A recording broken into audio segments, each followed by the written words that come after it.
Gracias, presidente.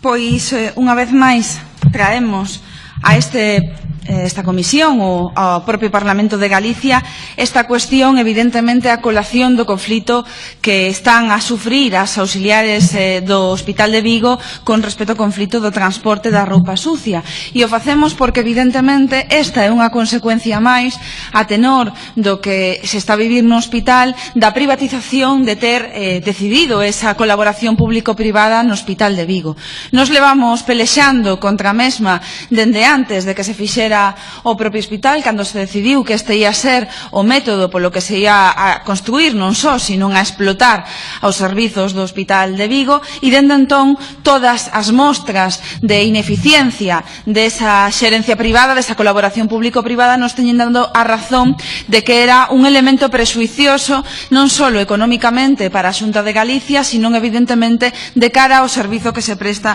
no propio hospital. Xa na anterior legislatura, a través do grupo de AGE, plantexamos dúas posibilidades de resolución desta situación para que o hospital voltase a ser público. A primeira delas, o primeiro elemento, era a resolución da concesión nos termos que contempla o propio prégulo de cláusulas administrativas particulares no caso dos incumprimentos. Temos varios elementos que indican que houbo incumprimentos bastante evidentes que temos denunciado durante todos estes anos referidos ás cláusulas que contemplan como deben cumprirse o contrato. E o propio prego contempla na cláusula 30 os supostos fácticos de secuestro por incumprimento das obrigas contratuais da concesionaria. O de secuestro é literal, é dicir, o prego contempla dúas maneiras de rescindir de alguna maneira esa situación, ese contrato coa concesionaria. Unha é por secuestro, é dicir, un incumprimento directo, e outra é cláusula 37, unha resolución por incumplimentos tales como pode ser un retraso no prazo, demora no inicio da prestación de servicios, etcétera, etcétera. Veñen definidas nos propios plegos de cláusulas administrativas particulares que redactou a propia Xunta de Galicia.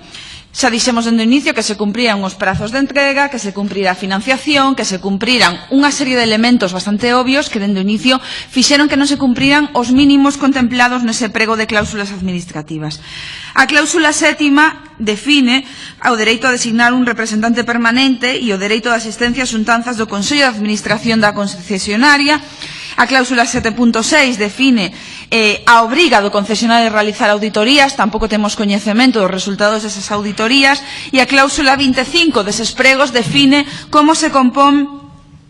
as distintas figuras que teñen que controlar os servizos dentro do hospital. Relato esta serie de cláusulas do prego porque todas estas circunstancias se están a incumprir e, evidentemente, motivarían unha rescisión dese contrato. A segunda modalidade ou proposta que se presentamos como AGE na pasada legislatura era unha moito máis light, por así decilo, moito menos lesiva, se se pode entender, para os intereses das propias empresas da concesionaria, que era adquirir a propia concesionaria vía compra da mesma empresa. Se plantexou o cálculo económico, se fixo a proposta aquí, pero ningunha nin a outra opción foron aceptadas por parte da maioría da Cámara, é dicir, do grupo maioritario do Partido Popular e do Goberno, a pesares de que había evidencias de incumprimento dos pregos de cláusulas administrativas, como vimos de definir. Esa cláusula 25 establecía que se propuña ou que iba a existir unha comisión mixta de seguimento que debería contar cun regulamento de funcionamento aprobado pola Administración, unha xerencia dos Sergas para controlar tamén os aspectos de como evoluía esa relación entre as dúas xerencias, un responsable de seguimento da explotación, unha unidade de supervisión e control da administración e un interventor técnico. Eso ven, repito, na cláusula 25 do prégulo de cláusulas administrativas. Eso non se está a cumplir e nos preguntamos, cando hai un conflito como este actual, no que ademais hubo unha sentencia relativa ao dereito dos traballadores de limpeza da empresa concesionaria, neste caso, para non trasladar esas bolsas de roupa sucia, como, ante este conflito que se xera e como, cando xa as auxiliares de enfermería do hospital se ven obrigadas por unha obriga e as amenazas continuas da xerencia do centro a iniciar unha protesta e un peche dentro das dependencias do centro, como unha semana despois non sabemos nada do señor Fernández Campa, porque son os pregos de cláusulas administrativas os que din que é responsabilidade da xerencia do Servizo Galego de Saúde resolver os conflitos que podan aparecer no marco das dúas xerencias e no marco da concesionaria. O que está a acontecer é unha chantaxe continua da concesionaria, é dicir, da xerencia privada á xerencia pública, que se ve con ningún tipo de capacidade coercitiva, porque evidentemente a Xunta de Galicia non quere facer nada que moleste a concesionaria, de resolver un problema, neste caso este problema concreto, que afecta directamente a uns profesionais públicos cunha elevadísima carga de traballo. Nós, dende aquí, o que queremos mostrar é a nosa solidaridade e o noso respeto á loita desas persoas, desas traballadores e traballadoras públicas, auxiliares de enfermería, que xa manteñen unha situación pois bastante negativa, co incremento de carga de traballo, coa plantilla escasa que manteñen no hospital e que a maiores se lles intenta imputar unha serie de tarefas que non son propias dun traballador, unha traballadora sanitaria. Este non é un conflito entre traballadores e traballadoras, non é un conflito de quen ten que levar este servizo, de que se pelexen os traballadores de limpeza, de lavandería, ou os auxiliares e auxiliares de enfermería, ou os celadores e celadoras, que, por certo, xa tiveron que protestar porque xa previamente a concesionaria, coa connivencia da xerencia pública, é dicir, do señor imputado, do xerente imputado do complexo hospitalario, máis da Consellería de Sanidade do Sergas, querían privatizar fai 3 anos o servizo de celadores e celadoras do hospital, feito que motivou un peche tamén no hospital, unha pelexa que ademais trouxemos ao Parlamento e que felizmente concluiu con que gañaron os traballadores e traballadoras públicas e se deu marcha atrás nesa privatización do servizo con eses técnicos de transporte auxiliar que se pretendían introducir dentro do hospital. Esa situación actual, repito, non é un conflito de traballadores e traballadoras, é un conflito no que cando está privatizado o servizo de lavandería, o servizo de limpeza, o servizo da explotación, a concesión da explotación está privatizada nesa colaboración público-privada, é a concesionaria que ten que buscar solucións para dar ese servizo, incrementando os profesionais do servizo que considera oportuno. É a concesionaria que ten que negociar coa xerencia pública e non imputarlle aos profesionais sanitarios privados unhas tarefas que non teñen por que realizar, cando ademais xa se ven pois nun número evidentemente pequeno para realizar a elevada carga de traballo que teñen no propio centro.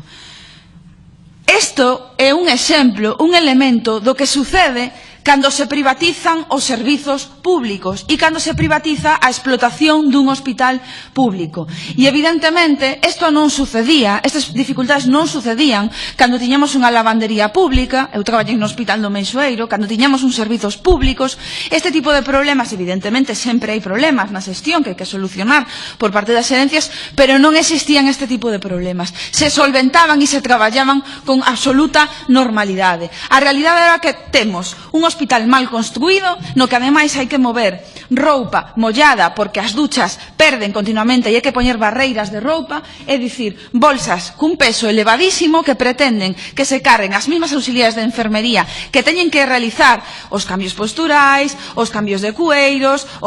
as hixienes e todo o resto de traballo de enfermería que fan as compañeiras auxiliares de enfermería sanitarias,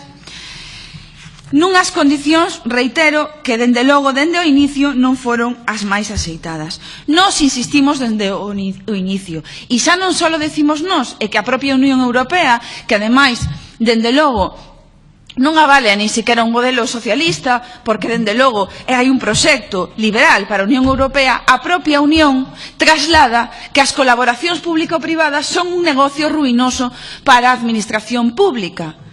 Polo tanto, evidentemente, dá razón cando no inicio dicíamos que económicamente era unha desvantaxe, que finalmente o único que se ia producir era unha reducción da calidade dos servizos sanitarios e un incremento, iso sí, de beneficios, neste caso para as empresas privadas, que son as que sosteñen a concesionaria.